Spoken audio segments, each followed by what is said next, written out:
Hello நண்பர்களே, உங்க எல்லாரையும் ஜோடாக் சேனலுக்கு வரவேற்கிறேன். அரிச்சந்திரன் இந்த பெயரை கேட்டதும் நம் எல்லாருக்கும் மேலோட்டமாய் தெரியும் இவர் ஒரு மன்னர், வாழ்நாள் முழுதும் பொய்யே கூறாதவர், சத்தியசீலன் என்று. ஆனால் உண்மையில் அந்த கொள்கையை கடைபிடிக்க அவர் என்னென்ன துன்பங்களை எல்லாம் அனுபவித்தார் என்பதை அவர் கதையை முழுதாய் படித்தவர்களுக்கு மட்டும்தான் தெரியும். சொல்லப்போனால் நம் தேசப்பிதா காந்தியடிகள் கூட உண்மையின் உயர்வை இந்த அரிச்சந்திர நாடகத்தை கண்ட பின்னே உணர்ந்தேன் என தன் நூலில் குறிப்பிட்டுள்ளார். அப்படி அந்த அளவிற்கு உயர்வை பெற்ற கதையான சத்தியவாதி அரிச்சந்திரன் கதையை நாம இன்னைக்கு இந்த பதிவுல பார்க்கலாம். பெரிய கதை என்று யாரும் ஒதுக்கிவிட வேண்டாம். உண்மையில் நாம் ஒவ்வொருவரும் நம் வாழ்வில் கேட்டு பயன்பெற வேண்டிய முக்கியமான கதை இது. கேட்கலாம் வாங்க, வீடியோக்குள்ள போகலாம். பாரத தேசத்தின் வடக்கே உள்ள சிறந்த நாடுகளில் ஒன்று கோசலம் ஆகும். அயோத்தியை தலைநகராய் கொண்ட அந்நாட்டினை அரிச்சந்திர சக்கரவர்த்தி எனும் வாய்மையிலும் உண்மையிலும் வீரத்திலும் சிறந்த சந்திரகுல மன்னன் ஆண்டு கொண்டிருந்த காலம் அது.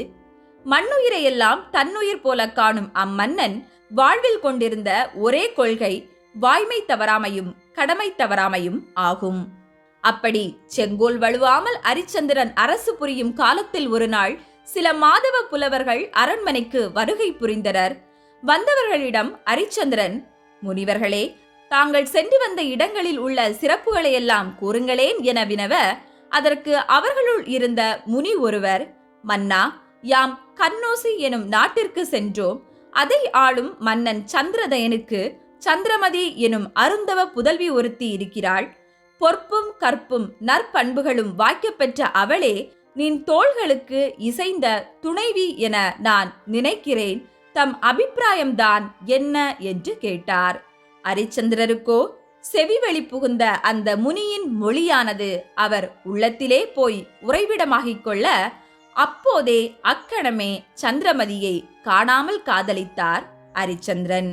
பின்னர் அந்த முனியிடம் அவர், முனியே, அடியே அம்மங்கையை மனம் புரிய தாமே எனக்கு உதவ வேண்டும் என வேண்ட, முனிவரும் உடனே கன்னோசி புறப்பட்டு சந்திரதயனை சந்தித்து, மன்னா, அயோத்தியை ஆளும் மன்னன் அரிச்சந்திரன் புதல்வியை மணக்க விரும்புகிறான். சிறந்தவன் அவனுக்கு அவளை கொடுப்பது நலம் என்று கூற, அதற்கு சந்திரதயனோ, முனியே, எமது கடவுள் கூறிய மறைமொழி ஒன்று உண்டு. அதன்படி அமைந்தவரே என் மகளுக்கு கணவராவர். இருந்தும் அரிச்சந்திரனை சுயம்வரம் நடைபெறும் பொழுது இங்கு வரும்படி கூறுங்கள் என்று கூறி முனிவருக்கு விடை கொடுத்தார். அவ்வாறே சில மாதங்களிலேயே சந்திரமதிக்கு இன்ன நாள் திருமணம் என சுயம்வர நாள் குறித்து அனைத்து நாட்டு அரசர்களுக்கும் தூது அனுப்பினார் சந்திரதயன்.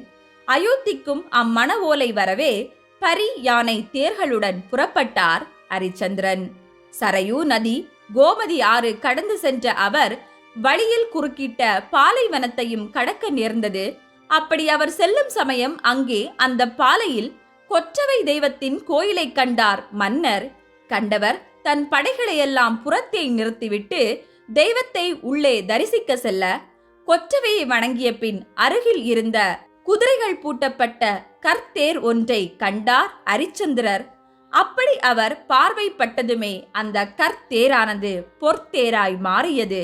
அதில் பூட்டப்பட்டிருந்த கற்குதிரைகளும் பொற்குதிரைகளாய் மாறிப்போயின. அதை கண்டு அனைவரும் திகைத்து போய் நிற்க, அப்போது அங்கு தோன்றிய கொற்றவை தெய்வமோ, மன்னா, இது வருணனின் தேர். இந்த கல் தேர் எவன் பார்வைப்பட்டு பொன் தேர் ஆகுமோ அவனிடம் இதை ஒப்படைக்கும்படி என்னிடம் வருணர் கூறிச் சென்றார். இத்தனை காலம் கழித்து கண்பட்டே இது பொன்னாய் மாறியது. இது இனி உடைமையே என கூறி மறைந்தாள்.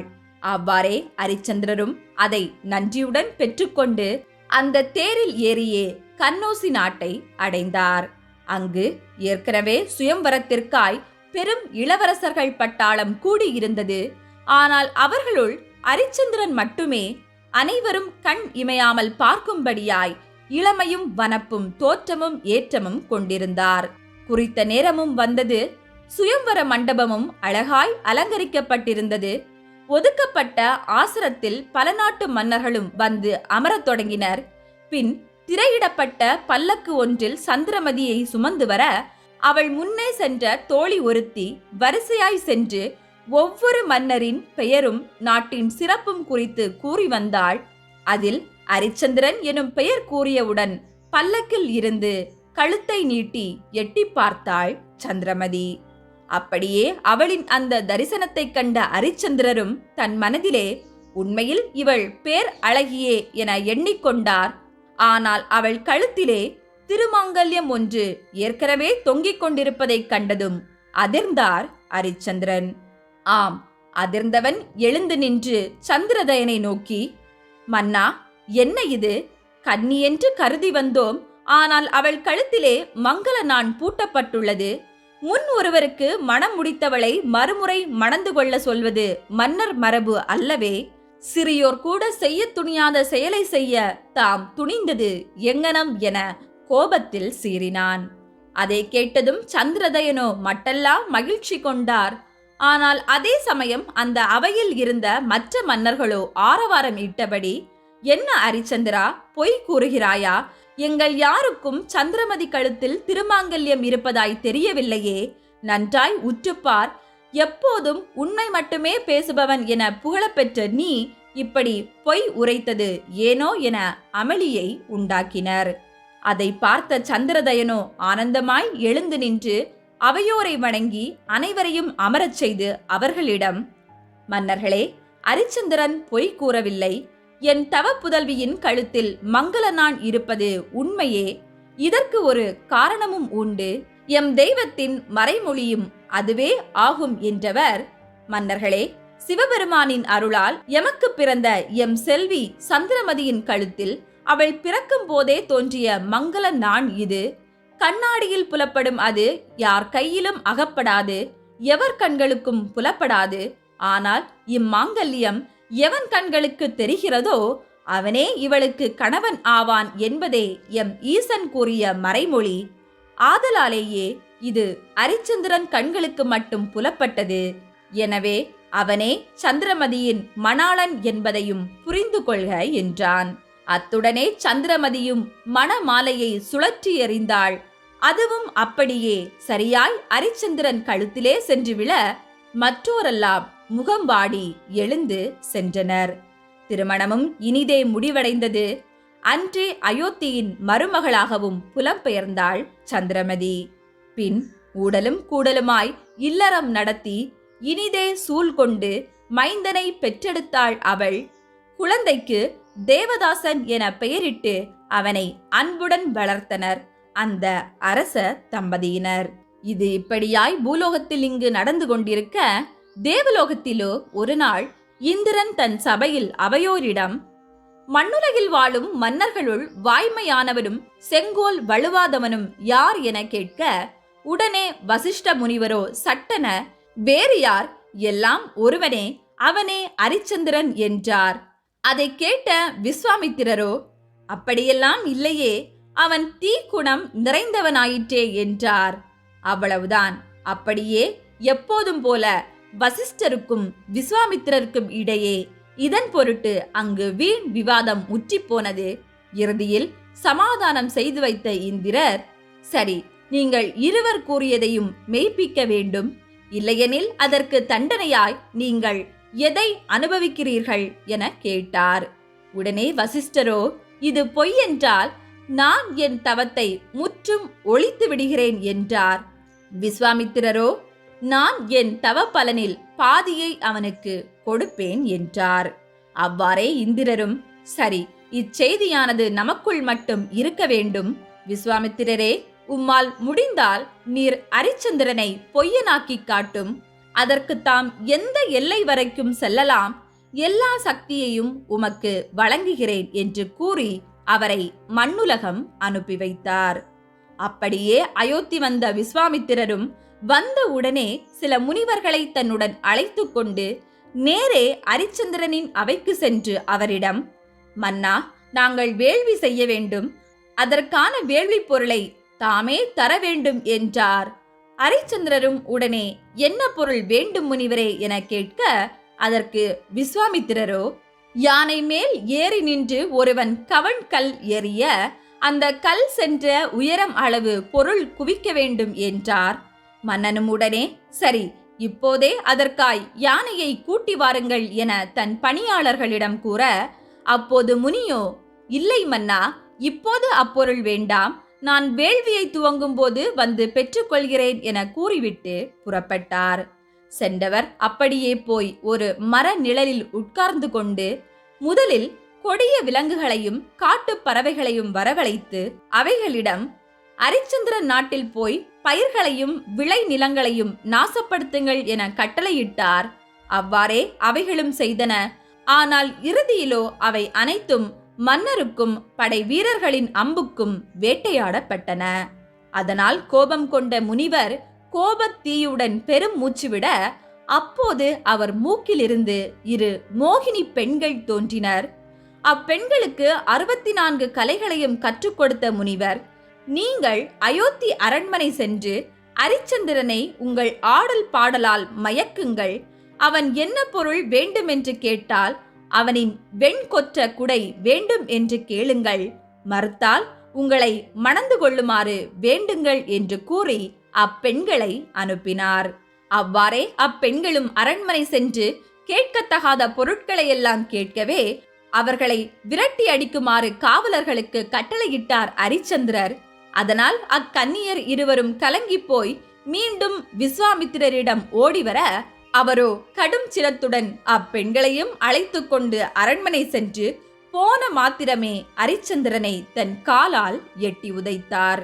மணிமுடி தெறிக்க கீழே விழுந்த மன்னனும் முனிவரின் பாதத்தை பிடித்து, முனியே, என்னை உதைத்ததால் உமக்கு பாதம் நோவுகிறதோ என கேட்க, அதற்கு அவரோ, நடிக்காதே அரிச்சந்திரா என கடிந்தபடி, என் பெண்கள் இருவரையும் மணந்துகொள், இல்லையேல் என் கோபம் குறையாது என்றார். அதை கேட்ட மன்னன் அரிச்சந்திரனோ அதிர்ந்து போய், முனிவரே, நான் ஏகபத்தினி விரதன் ஆவேன். நாட்டிய பெண்களையெல்லாம் நீர் என்னிடம் மணக்குமாறு கூறுவது முறையல்ல. அதற்கு பதிலாய் என் கண்களை கேளும் தருகிறேன், மண்ணை கேளும் தருகிறேன், ஏன் என் வாழ்வை கூட தருகிறேன். தயவு செய்து மனம் புரியும்படி என்னை கட்டாயப்படுத்தாதேயும் என கண்ணீர் விட்டு அழுதான். அப்படி அவன் கூறிய அவ்வார்த்தைகளை எல்லாம் பிடித்து கொண்டார் விஸ்வாமித்திரர். ஆம், அவர் அவனிடம், சரி மன்னா, அப்படியென்றால் நீ கூறியபடியே உன் நாடு நகர் செல்வம் முழுவதையும் கொடுத்துவிடு என்றார். அவ்வாறே வாய்மை தவறாத அரிச்சந்திரனும் தன் நாட்டை முனிவரிடம் ஒப்படைத்துவிட்டு அன்றே நாட்டை விட்டு புறப்பட தயாரானார். அப்படி அவர் நீங்கும் அச்சமயம் முனிவர் அவரிடம், மன்னா, நீ போகும் முன் அன்று என்னிடம் வேள்விக்காக பொருள் கொடுப்பேன் என்று வாக்கு கூறினாயே, அதை இப்போது நிறைவேற்றிக் கொடு என்றார். மன்னரோ அதிர்ந்து போனார். முனிவரே, என் கருவூலம் முழுதும் உம்மிடத்தில் அல்லவா இருக்கிறது. அப்படி இருக்க அப்பெரும் பொருளை நான் எப்படி கொடுப்பது என்று மறுகேள்வி கேட்டார். அதற்கு முனியோ, கொடுத்த வாக்கை காப்பாற்றுவது உம் கடமை அல்லவா? சரி, 40 நாட்கள் அவகாசம் தருகிறேன், அதற்குள் நீ அதை நிறைவேற்ற வேண்டும் என கூறி தரகன் எனும் தன் பணியாளன் ஒருவனையும் அழைத்து, மன்னர் தரும் பொருளை இங்கு கொண்டு வா என கட்டளையிட்டு அவனையும் மன்னனுடன் அனுப்பி வைத்தார் விஸ்வாமித்திரர். அவ்வாறே நாடு இழந்த அரிச்சந்திரன் தன் செல்வம் மொத்தம் நீங்க பெற, தரகன் மனைவி சந்திரமதி மகன் தேவதாசுடன் தன் நம்பிக்கைக்குரிய அமைச்சர் சத்தியகீர்த்தியையும் அழைத்து கொண்டு பொருள் ஈட்டும்படியாய் அயோத்தி கடந்து காசி நாட்டை வந்தடைந்தார். அப்படியே அவர் போகும் வழி முழுக்க விடாமலை பேய், பூதம், கொடிய விலங்குகள் என அனைத்தையும் ஏவி அச்சுறுத்தினார் முனிவர். கூடவே தரகனும் மன்னனென்றும் பாராமல் வழி முழுக்க அரிச்சந்திரரிடம் கடனை கொடு, கடனை கொடு என நச்சரித்துக் கொண்டே சென்றான். ஆனால் மன்னனோ அது அனைத்தையும் பொறுமையுடன் கையாண்டு காசி நகர் வந்தடைந்தார். அங்கு வந்ததும் தரகனோ, கடனை தராமல் இனி ஒரு அடி கூட இங்கிருந்து எடுத்து வைக்க கூடாது என கடிந்து கொள்ள, அருகில் இருந்த அம்பலம் ஒன்றில் தஞ்சம் கொண்டார் மன்னர். மேற்கொண்டு என்ன செய்வது என்று தெரியாத அவரிடம் மனைவி சந்திரமதியோ, ஐயனே, வேண்டுமென்றால் என்னையும் நம் மகனையும் விற்றுவிடும். விற்ற பணத்தை கொண்டு முனிவரின் கடனை அடையும். 40 நாட்கள் நெருங்குகிறதே என்றாள். மன்னனும் அதை கேட்டு வருந்தி விதிவழி இது போலும் என்று எண்ணி தன் மனைவி மகனுடன் சந்தைக்கு சென்றார். சென்றவர் அவர்கள் தலையில் புல் கட்டு ஒன்றை ஏற்றி, பொன் போன்ற மனைவியையும் முத்து போன்ற மகனையும் தீவினையால் விற்கிறேன், வாங்குபவர் வேண்டும் பொருள் கொடுத்து வாங்குக என கூவினான். அவ்வாறே அங்கு வந்த வேதியன் என்பவன் அவர்களுக்கென விலை கேட்க, ஆனை மேனின்று எரியும் கவண்கல் உயரம் பொருள் வேண்டும் என்றார் அரிச்சந்திரன். ஆனால் உண்மையில் அந்த வேதியனும் விஸ்வாமித்திரர் அனுப்பிய ஆளே. அவ்வாறே அவனும் ஆவணச்சீட்டு எழுதி கொடுத்து மன்னர் வேண்டிய பொருளை ஒப்படைத்து சந்திரமதியையும் தேவதாசையும் விலைக்கு வாங்கினான். வாங்கியவன் மன்னனின் கண் முன்னே அவன் மனைவி மகனை கழுத்தில் கயிர் இட்டு இழுத்துச் சென்றான். அதைக் கண்டு சொல்லொன்னா துயர் கொண்ட மன்னனோ கண்ணீர் வடித்தபடியே விதி வலியது என்று கூறி தரகனிடம் அந்த பொருட்களையெல்லாம் முனிவரிடம் கொடுத்துவிடு என கூறி விலகிச் செல்ல ஆரம்பித்தார்.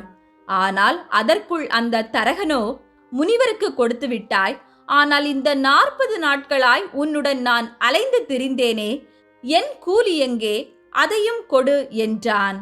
அதை கேட்ட மன்னனும் இதற்கு என்ன செய்வது என புலம்பியபடியே தன் அமைச்சரிடம் சென்று, அமைச்சரே, தாம் என்னை யாரிடமேனும் விற்று இந்த தரகனுக்கு உரிய கூலியை கொடுத்துவிடும் என கூற, அந்த அமைச்சரோ அதை கேட்டு கலங்கி போய், வாய்மை தவறா மன்னா, உனக்கா இந்நிலைமை? வேண்டுமென்றால் நீர் என்னை விற்று உம் கடனை கொடும், சக்கரவர்த்தி ஆகிய உம்மை நான் விற்க துணியேன் என மன்னனின் காலில் விழுந்து மன்றாடினான். ஆனால் அரிச்சந்திரரோ அதற்கு மறுப்பு தெரிவிக்க, இறுதியில் நாட்டின் சுடுகாட்டு உரிமையாளன் வீரபாகு என்பவனிடம் 15,000 பொன்னிற்கு பத்திரச்சீட்டு எழுதி மன்னனை விற்று அதை தரகனிடம் கொடுத்து அவனை அனுப்பி வைத்துவிட்டு மன்னனிடமிருந்து பிரிந்தார் அமைச்சர் சத்தியகீர்த்தி. இப்படி தன் பணியாளனாய் போன அரிச்சந்திரனிடம் வீரபாகுவோ, வேலையாளியே, நீ இன்றிலிருந்து சுடுகாட்டிற்கு சென்று பிணம் சுட்டு அங்கேயே தங்கிவிடு, அங்கு பிணம் எரிப்போர் கூலியாய் பணமும் கொள்ளி ஆடையும் வாய்க்கரிசியும் கொடுப்பர், அதில் அரிசியை நீ சமைத்து சாப்பிட்டு விட்டு கூலியையும் ஆடையையும் என்னிடம் ஒப்படைக்க வேண்டும், இதுவே உம் பணி என ஆணையிட்டான். அப்படியே அரசாண்ட மன்னன் அரிச்சந்திரன் வாய்மைக்காய் சுடுகாட்டை காவல் காக்கும் வெட்டியானாய் வாழ்க்கையை துவங்கினான். தன் நிலையை எண்ணி நாளும் மனமும் கலங்கினான். நாட்களும் சென்றது. இந்நிலையில் வேதியனுக்கு விலையாய் விற்கப்பட்ட மகாராணி சந்திரமதியும் இளவரசன் தேவதாசனும் இரவும் பகலுமாய் அவனுக்கு அடிமை பணி செய்தனர். அப்படி ஒரு நாள் சிறுவன் தேவதாசன் காட்டில் விறகு ஒடிக்கச் செல்ல, அச்சமயம் விஸ்வாமித்திரர் அங்கும் வஞ்சகமாய் ஏவிய பாம்பு ஒன்று அவனை தீண்டியது. அதனால் விஷம் தலைக்கேறி தேவதாசன் இறந்து போனான். அதை அறிந்த சந்திரமதியோ மயங்கினாள், அழுதாள், அலறி துடித்தாள், செய்வது அறியாது திகைத்து நின்றாள். மகனுக்கு ஈமச்சடங்குகள் செய்யக்கூட அடிமை அவளிடம் பணம் இல்லை. துயர் கொண்ட அவள் இரவு 10 மணிக்கு மேல் யாரும் அறியாமல் சுடுகாடு சென்று அவனை எரித்துவிடலாம் என எண்ணம் கொண்டாள். அப்படியே அதுவரை அழுது கொண்டே பிணம் காத்த அவள் இரவிலே சுடுகாடு சென்று அங்கு ஏற்கனவே எரிந்து அணைந்து போய் இருந்த குறை மரக்கட்டைகளை எடுத்து வந்து குவித்து அதன் மேல் தன் மகனின் சடலத்தை கிடத்தி தீ மூட்டினாள். உண்மையில் அந்த சுடுகாட்டையே மன்னன் அரிச்சந்திரன் காவல் காத்தான்.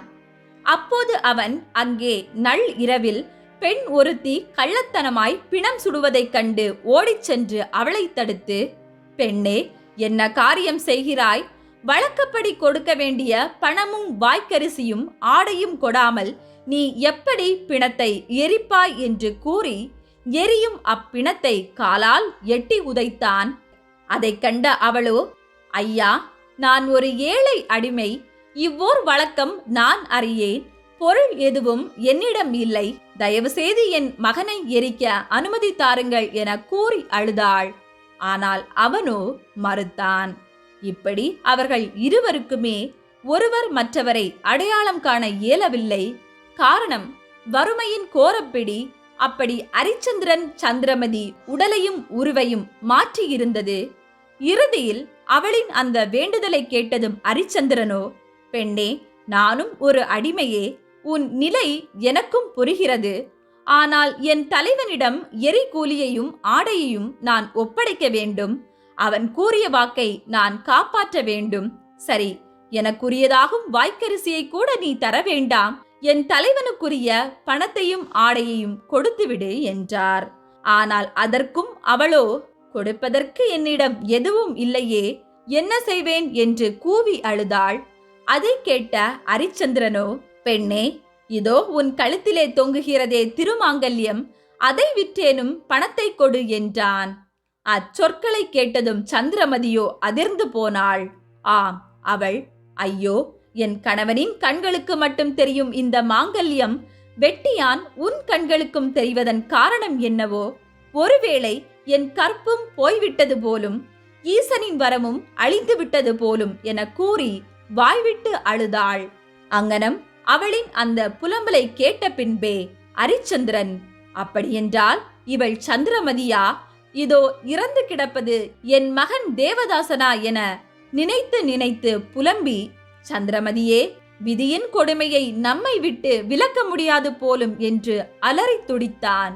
இருந்தும் அவன் தன் கடமையில் உண்மையுடன் இருக்க வேண்டும் என்பதை உணர்ந்து அவளிடம், பெண்ணே, நீ எப்படியேனும் பணமும் ஆடையும் கொடுத்தே ஆக வேண்டும்.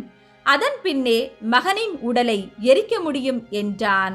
அவளும் விதியை நொந்து அழுது கொண்டே காசி நாட்டின் வீதிகளில் அலைந்து திரிந்தாள்.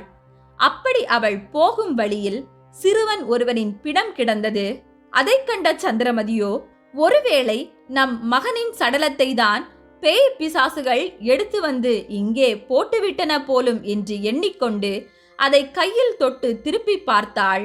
அச்சமயம் எங்கிருந்து வந்தனரோ தெரியவில்லை, ஒரு கூட்டம் காவலர்கள் ஓடி வந்து அவளிடம், பெண்ணே, நேற்றிரவு முதல் காசி மன்னனின் மகனை காணவில்லை.